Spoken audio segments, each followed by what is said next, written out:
What's the most creative way you've ever followed your parents' rules just to annoy them?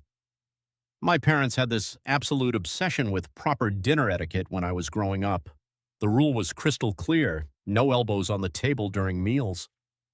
My dad would literally tap the back of my arm with his fork if I slipped up. 3 strikes in one meal meant washing dishes for a week, no exceptions, no appeals process. By 13, I was fed up. If they wanted proper etiquette, I'd give them proper etiquette. But not just any etiquette, I went full 1800s Victorian aristocracy on them. It started small. I began using excessively formal language at dinner. "Mother, would you be so kind as to pass the salt?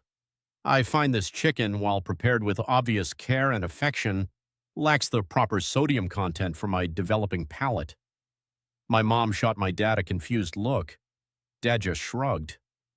The next night, I showed up to dinner wearing my church clothes and a clip-on tie.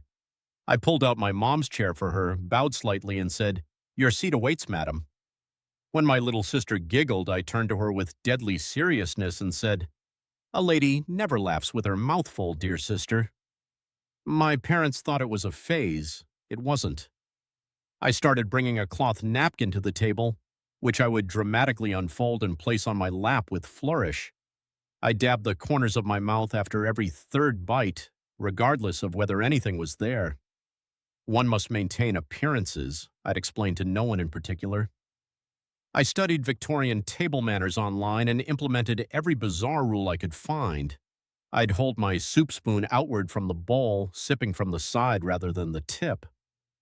"The proper way," I'd announce, according to Queen Victoria's personal etiquette advisor. My dad finally broke when I started bringing a small bell to dinner, which I'd ring whenever I needed something passed. "Butler's bell," I explained innocently. Since we're so concerned with proper table etiquette, I assumed we'd want to embrace all aspects of formal dining. "We don't have a butler," my dad said through gritted teeth. "Then perhaps someone should inform Mother, as she appears to be serving in that capacity," I replied with a straight face while gesturing to Mom passing the potatoes. The situation escalated when I created formal place cards for everyone with increasingly elaborate